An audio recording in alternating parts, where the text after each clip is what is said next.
স্বাগতম এল লাইফস্টাইলে। আপনার বুদ্ধিমত্তা কমিয়ে ফেলছে যে 5টি ভুল কাজ। মস্তিষ্কের সুরক্ষায় আমরা সত্যিকার অর্থে তেমন কিছুই করি না। মস্তিষ্কের ব্যায়াম, মস্তিষ্কের জন্য সঠিক খাবার ইত্যাদির ব্যাপারে আমরা অনেক বেশি উদাসীন, আর সে কারণে আমাদের মস্তিষ্ক ধীরে ধীরে হারিয়ে ফেলছে স্বাভাবিক কার্যক্ষমতা। কিন্তু এই কারণে আমাদের বুদ্ধিমত্তা কমছে না। আমাদের আইকিউ এর মাত্রা নিচে নামার জন্য আমরা নিজেরাই মূলত দায়ী। আমরা এমন কিছু কাজ করি প্রায় প্রতিদিন যা আমাদের বুদ্ধিমত্তা কমিয়ে দেওয়ার জন্য যথেষ্ট, তবে অনেকে জানে না এই সকল কাজ আমাদের মস্তিষ্কের উপর কতটা প্রভাব ফেলে।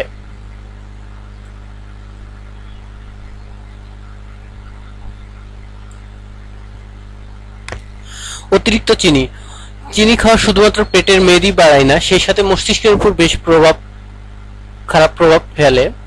গবেষণায় দেখা গেছে টানা প্রায় 6 সপ্তাহ চিনি খাবার গ্রহণ করলে মস্তিষ্কের কার্যক্ষমতা হ্রাস পায় এবং কোনো কিছু শিকার ক্ষমতা নষ্ট হয় এবং স্মৃতিশক্তি কমে যায়। সুতরাং চিনি খাওয়ার ব্যাপারে সাবধান।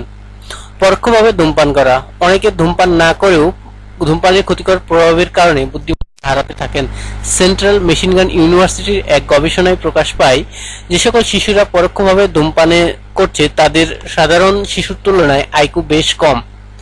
একসাথে অনেক কাজ করা। অনেকেই ভাবেন একসাথে 2 বা এর অধিক কাজ করতে পারা অনেক ভালো একটি জিনিস, কিন্তু আসলে ব্যাপারটি পুরো উল্টো।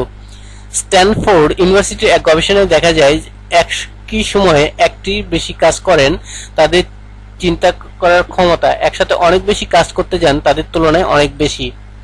মুটিয়ে যাওয়ার সাথে শুধু শারীরিক সমস্যায় জড়িত নয়, মুটিয়ে যাওয়ার বেশ খারাপ প্রভাব পড়ে মস্তিষ্কের উপর। গবেষণায় দেখা যায় মাঝবয়সের পর যারা মুটিয়ে যান তাদের চিন্তা করার ক্ষমতা হ্রাস এবং স্মৃতিভ্রষ্ট হওয়ার সম্ভাবনা বেড়ে যায়। সুতরাং একটু সাবধান থাকুন।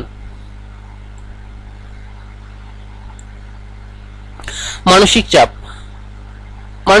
শুধু আপনার মানসিক শান্তি কেড়ে নিচ্ছে না, এটি আপনার মস্তিষ্কের উপর বেশ খারাপ প্রভাব ফেলছে।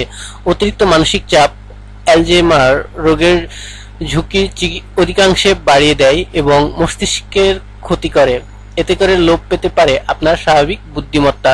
ধন্যবাদ।